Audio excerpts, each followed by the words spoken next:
ओम नमो भगवते वासुदेवाय। स्वागत है आप सभी का हमारे चैनल पर। आज है बृहस्पतिवार और आज के दिन बृहस्पतिवार का व्रत करने से, कथा सुनने से सभी प्रकार की मनोकामनाएं पूर्ण होती हैं।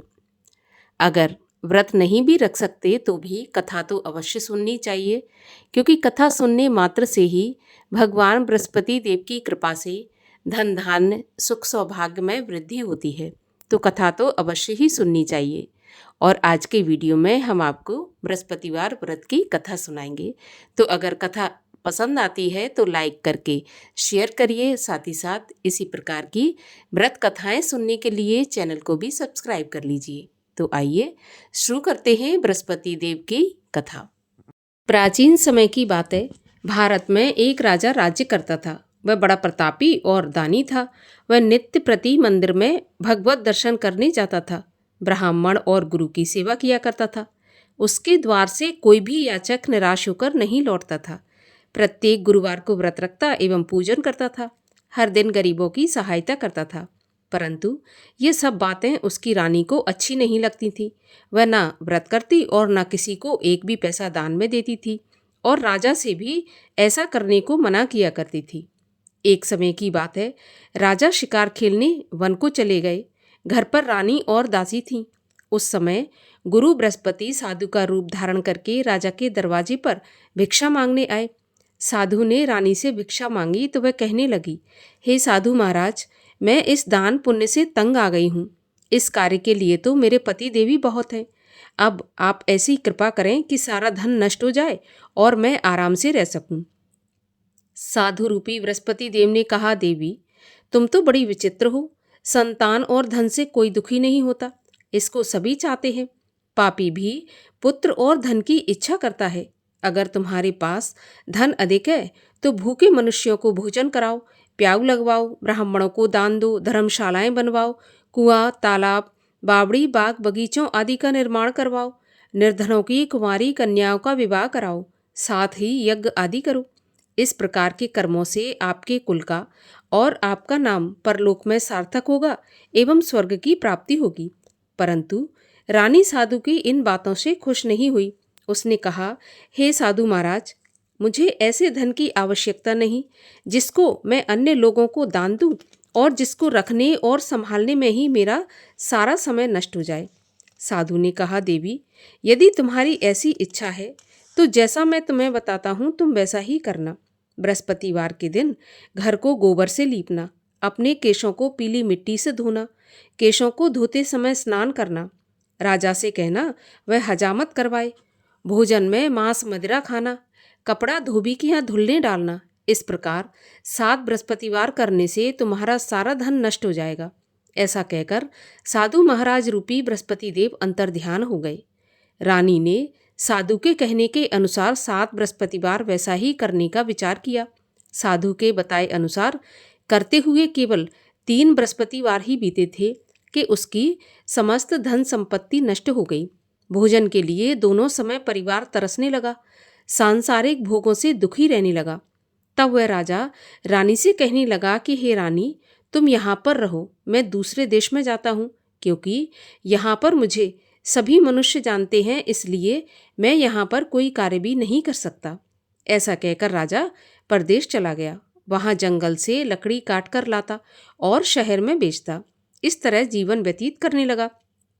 इधर राजा के बिना रानी और दासियां दुखी रहने लगीं। किसी दिन भोजन मिलता और किसी दिन जल पीकर ही रह जाती। एक समय रानी और दासियों को 7 दिन बिना भोजन के व्यतीत हो गए तो रानी ने अपनी दासी से कहा, दासी, यहाँ पास के नगर में मेरी बहन रहती है, वह बहुत धनवान है। तू उसके पास जा और वहाँ से 5 सेर बेझर मांग कर ले आ, जिससे कुछ समय के लिए गुजर हो जाएगी।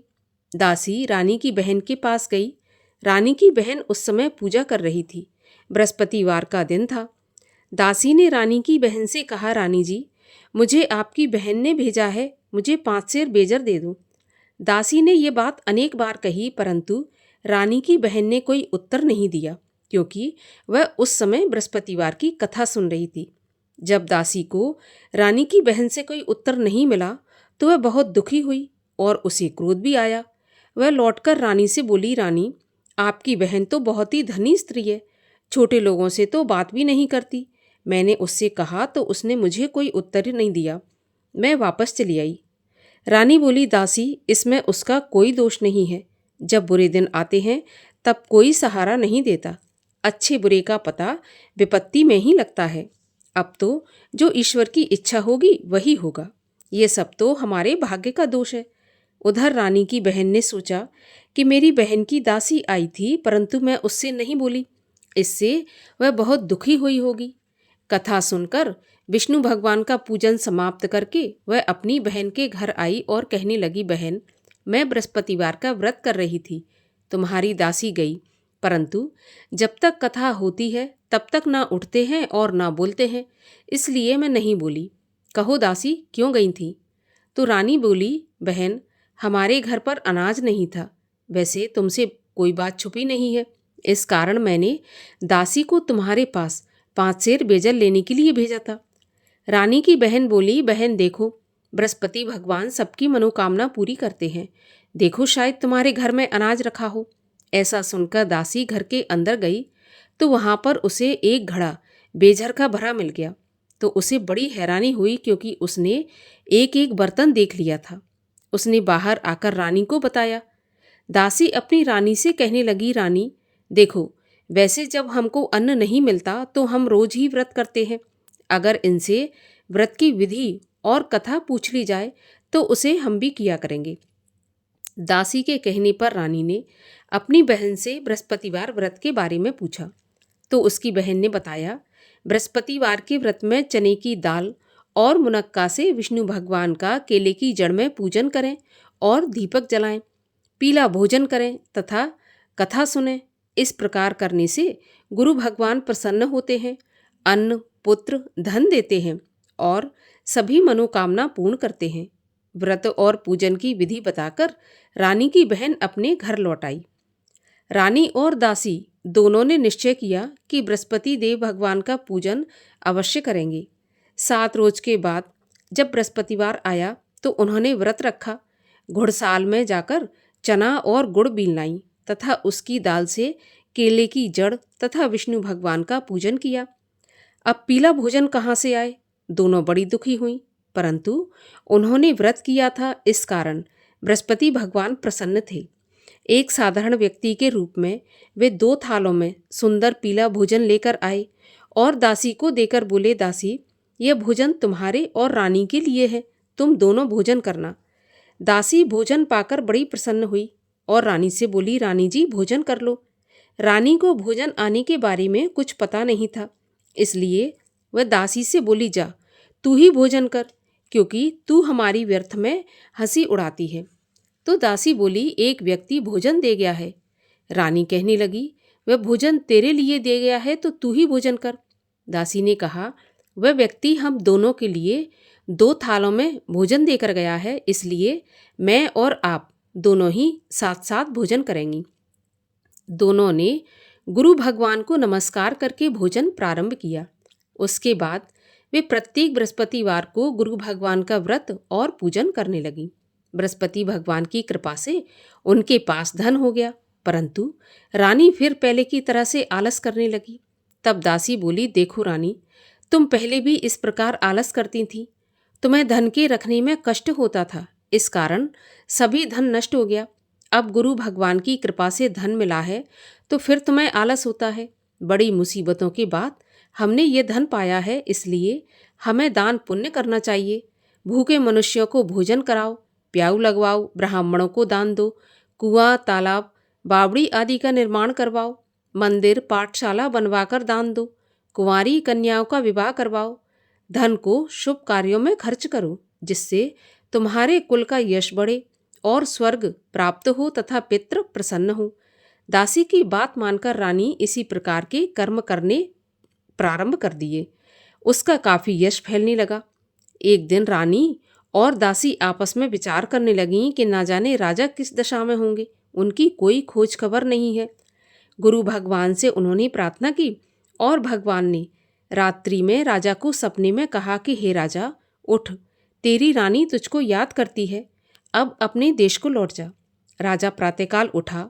वह विचार करने लगा कि स्त्री जाति खाने और पहनने की ही साथी होती है, पर भगवान की आज्ञा मानकर वह अपने नगर को चलने के लिए तैयार हुआ। जब राजा परदेश गया तो परदेश में बहुत दुखी रहने लगा था। प्रतिदिन जंगल से लकड़ी बीन कर लाता और उसे शहर में बेचकर अपने दुखी जीवन को बड़ी कठिनता से व्यतीत करता था। एक दिन राजा दुखी हो अपनी पुरानी बातों को याद करके रोने लगा। उस जंगल में बृहस्पति देव एक साधु का रूप धारण करके आए और राजा के पास आकर बोले, लकड़हारे, तुम इस सुनसान जंगल में किस चिंता में बैठे हो, मुझे बताओ। ये सुनकर राजा के नेत्रों में जल भर आया और साधु की वंदना करके बोला, प्रभु, आप सब कुछ जानने वाले हैं। इतना कहकर राजा ने साधु को अपनी संपूर्ण कहानी सुना दी। महात्मा तो दयालु होते हैं। वे राजा से बोले, राजा, तुम्हारी पत्नी ने बृहस्पति देव के प्रति अपराध किया था, जिसके कारण तुम्हारी ये दशा हुई। अब तुम किसी प्रकार की चिंता मत करो, भगवान तुम्हें पहले से अधिक धन देंगे। देखो, तुम्हारी पत्नी ने बृहस्पतिवार का व्रत प्रारंभ कर दिया है।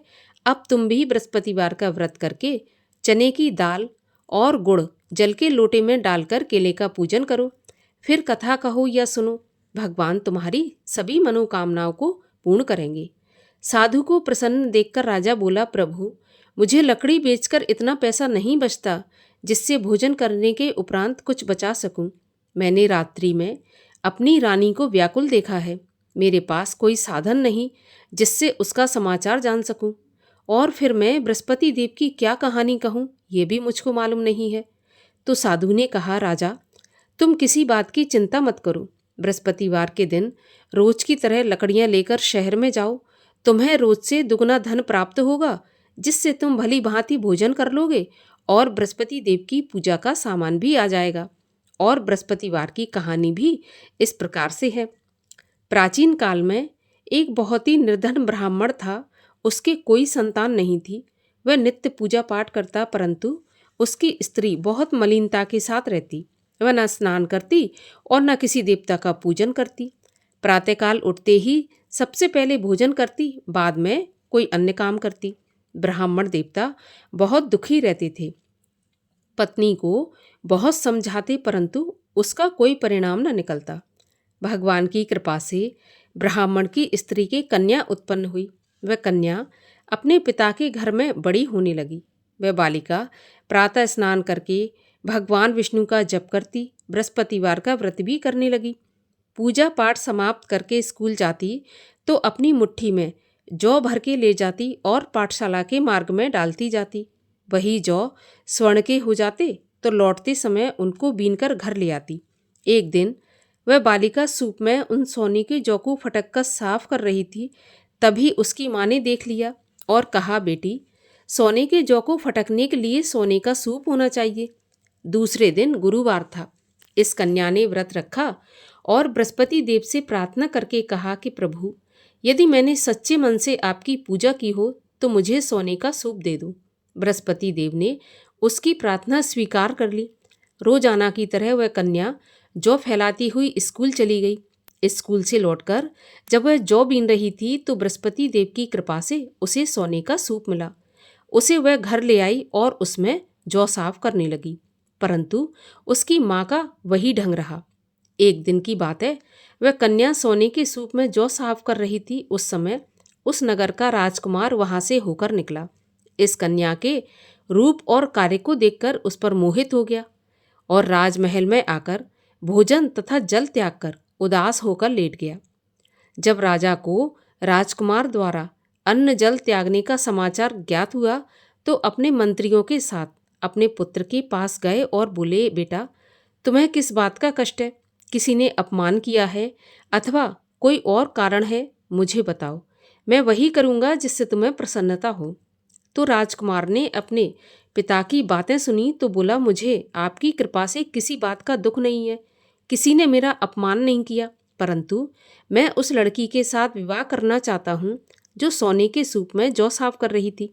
यह सुनकर राजा आश्चर्य में पड़ गया और बोला, बेटा, इस तरह की कन्या का पता तुम ही लगाओ, मैं उसके साथ तुम्हारा विवाह अवश्य करवा दूंगा। राजकुमार ने राजा को उस लड़की के घर का पता बताया। मंत्री उस लड़की के घर गया और राजा का आदेश ब्राह्मण को सुनाया। कुछ ही दिन के बाद ब्राह्मण की कन्या का विवाह राजकुमार के साथ संपन्न हो गया। कन्या के घर से जाते ही उस ब्राह्मण देवता के घर में पहले की भांति गरीबी का निवास हो गया। अब भोजन के लिए भी अन्न बड़ी मुश्किल से मिलता था। एक दिन दुखी होकर ब्राह्मण देवता अपनी पुत्री से मिलने गए। बेटी ने पिता की दुखी अवस्था को देखा और अपनी माँ का समाचार पूछा तो ब्राह्मण ने सारा हाल कह दिया। कन्या ने बहुत सा धन देकर अपने पिता को विदा कर दिया। इस तरह ब्राह्मण का कुछ समय सुखपूर्वक व्यतीत हो गया, लेकिन कुछ दिन के बाद फिर वही हाल हो गया। ब्राह्मण फिर अपनी कन्या के यहाँ गया और सभी हाल कहा तो पुत्री बोली, पिताजी आप माताजी को यहाँ लिवा लाओ, मैं उन्हें विधि बता दूंगी जिससे गरीबी दूर हो जाएगी। ब्राह्मण देवता अपनी स्त्री को साथ लेकर राजमहल अपनी पुत्री के पास पहुँचे तो पुत्री अपनी माँ को समझाने लगी, माँ तुम प्रातःकाल उठकर प्रथम स्नान आदि करके विष्णु भगवान का पूजन करो तो सब दरिद्रता दूर हो जाएगी। परंतु उसकी माँ ने उसकी एक भी बात नहीं मानी। वह प्रातःकाल उठकर अपनी पुत्री का बचा जूठन खा लेती थी। एक दिन उसकी पुत्री को बहुत गुस्सा आया। उसने एक रात को कोठरी से सारा सामान निकाल दिया और अपनी माँ को उसमें बंद कर दिया। प्रातःकाल उसमें से उसे निकाला और स्नान आदि करा के पूजा पाठ करवाया तो उसकी माँ की बुद्धि ठीक हो गई। इसके बाद वह नियम से पूजा पाठ करती और प्रत्येक बृहस्पतिवार को व्रत भी रखने लगी। इस व्रत के प्रभाव से उसकी माँ भी बहुत धनवान तथा पुत्रवती हो गई और बृहस्पति देवता के प्रभाव से स्वर्ग को गई। वह ब्राह्मण भी सुखपूर्वक इस लोक का सुख भोग कर स्वर्ग को प्राप्त हुआ। इस तरह कहानी कहकर साधु देवता वहाँ से अंतर्ध्यान हो गए। धीरे धीरे समय व्यतीत होने पर फिर बृहस्पतिवार का दिन आया। राजा जंगल से लकड़ी काटकर किसी शहर में बेचने गया तो उसे उस दिन और दिनों से अधिक पैसा मिला। राजा ने चना गुड़ आदि लाकर बृहस्पतिवार का व्रत किया। उस दिन से उसके सभी क्लेश दूर हुए। परंतु जब अगला गुरुवार आया तो वह बृहस्पतिवार का व्रत करना भूल गया। इस कारण बृहस्पति भगवान नाराज हो गए। उस दिन उस नगर के राजा ने विशाल यज्ञ का आयोजन किया तथा अपने समस्त राज्य में घोषणा करवा दी कि कोई भी मनुष्य अपने घर में भोजन न बनाए, आग भी न जलाए। समस्त जनता मेरे यहाँ भोजन करने आए और इस आज्ञा को जो नहीं मानेगा उसको फांसी की सजा दी जाएगी। राजा की आज्ञा के अनुसार राज्य के सभी वासी राजा के भोज में सम्मिलित हुए, लेकिन लकड़हारा कुछ देर से पहुंचा, इसलिए राजा उसको अपने साथ महल में ले गए। जब राजा लकड़हारे को भोजन करा रहे थे तो रानी की दृष्टि उस खूंटी पर पड़ी जिस पर उसका हार लटका हुआ था। उसे हार खूंटी पर लटका दिखाई नहीं दिया। रानी को निश्चय हो गया कि मेरा हार इस लकड़हारे ने चुरा लिया और उसी समय सैनिक बुलवाकर उसको जेल में डलवा दिया। जब लकड़हारा जेल खाने में गया तो बहुत दुखी होकर विचार करने लगा कि न जाने कौन से पूर्व जन्म के कर्म से मुझे यह दुख प्राप्त हुआ है, और उसी साधु को याद करने लगा जो कि जंगल में मिला था। उसी समय तत्काल बृहस्पति देव साधु के रूप में प्रकट हो गए और उसकी दशा को देखकर कहने लगे, अरे मूर्ख, तूने बृहस्पति देवता की कथा नहीं की, इसी कारण तुझे दुख प्राप्त हुआ है। अब चिंता मत कर, बृहस्पतिवार के दिन जेल खाने के दरवाजे पर 4 पैसे पड़े मिलेंगे, उनसे तू बृहस्पति देव की पूजा करना तो तेरे सभी कष्ट दूर हो जाएंगे। अगले बृहस्पतिवार उसे जेल के द्वार पर 4 पैसे मिले। राजा ने पूजा का सामान मंगवाकर कथा कही और प्रसाद बांटा। उसी रात्रि को बृहस्पति देव ने उस नगर के राजा को स्वप्न में कहा कि राजा, तूने जिस आदमी को जेल खाने में बंद कर दिया है वह निर्दोष है, वह राजा है, उसे छोड़ देना। रानी का हार उसी खूंटी पर लटका हुआ है। अगर तू ऐसा नहीं करेगा तो मैं तेरे राज्य को नष्ट कर दूंगा। राजा प्रातःकाल उठा और खूंटी पर हार टंगा देखकर लकड़हारे को बुलाकर क्षमा मांगी और राजा के योग्य सुंदर वस्त्र आभूषण भेंट करके उसे विदा किया। गुरुदेव की आज्ञा के अनुसार राजा अपने नगर को चल दिया। राजा जब नगर के निकट पहुंचा तो उसे बड़ा आश्चर्य हुआ। नगर में पहले से अधिक बाग, तालाब, कुएं तथा बहुत सी धर्मशालाएं, मंदिर आदि बने हुए थे। राजा ने पूछा ये किसका बाग और धर्मशाला है? तब नगर के सब लोग कहने लगे कि ये सब रानी और दासी ने बनवाए हैं।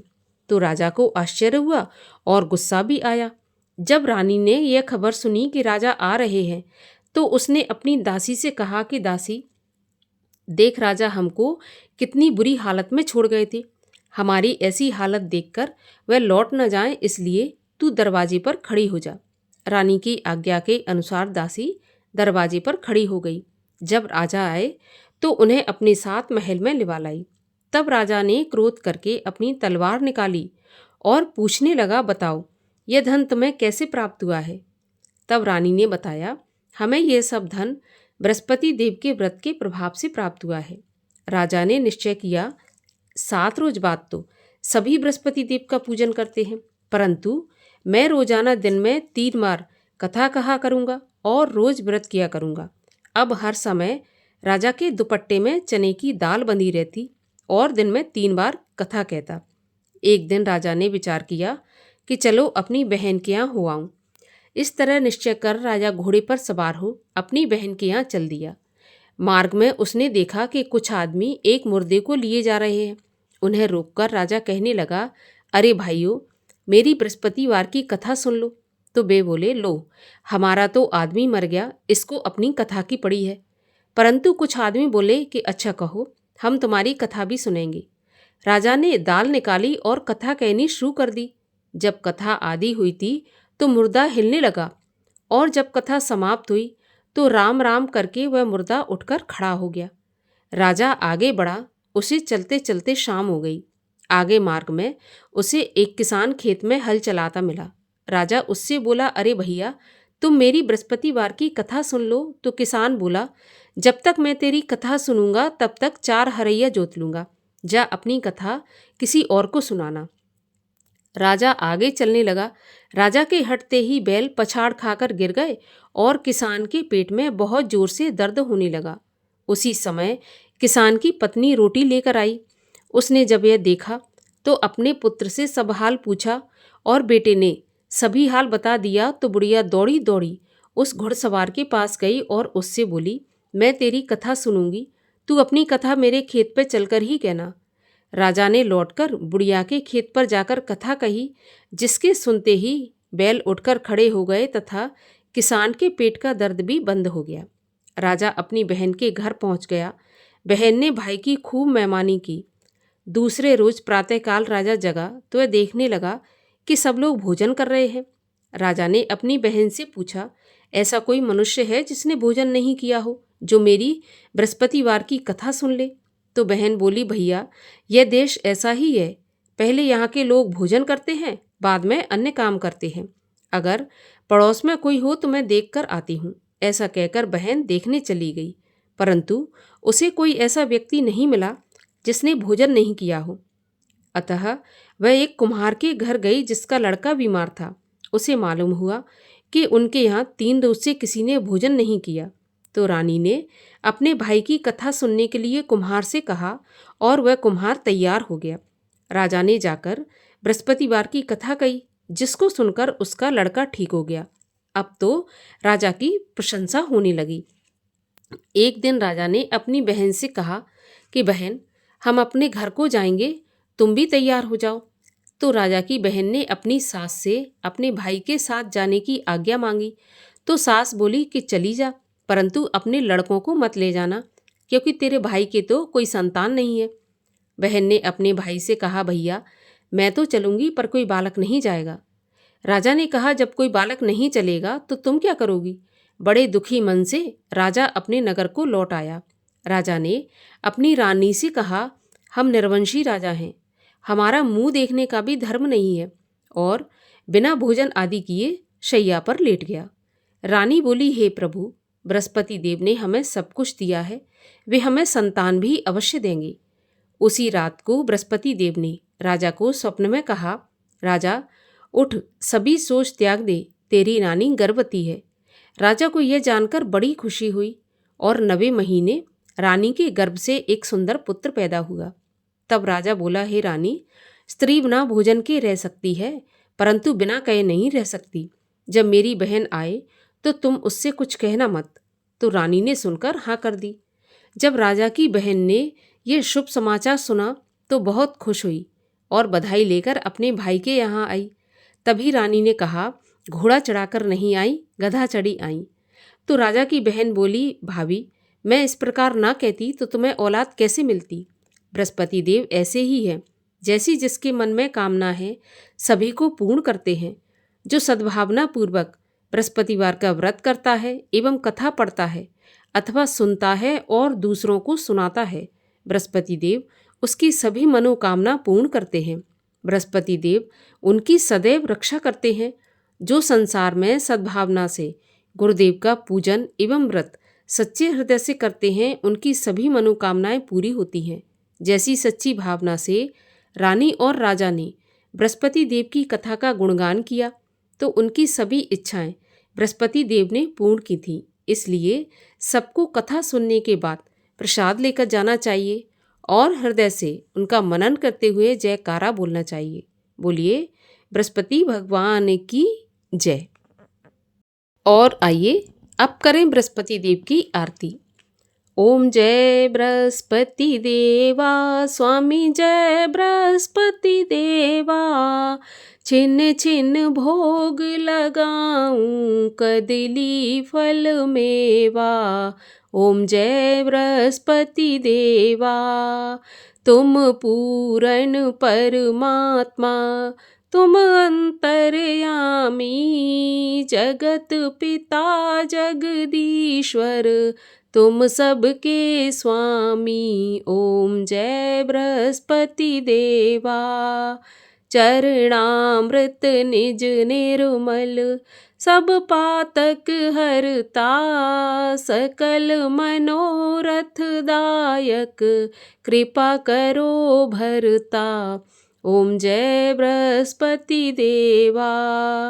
तन मन धन अर्पण कर, जो जन शरण पड़े, प्रभु प्रकट तब होकर, आकर द्वार खड़े।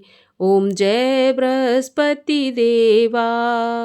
दीन दयाल दयानिधि, भक्तन हितकारी, पाप दोष सब हरता, भव बंधन हारी।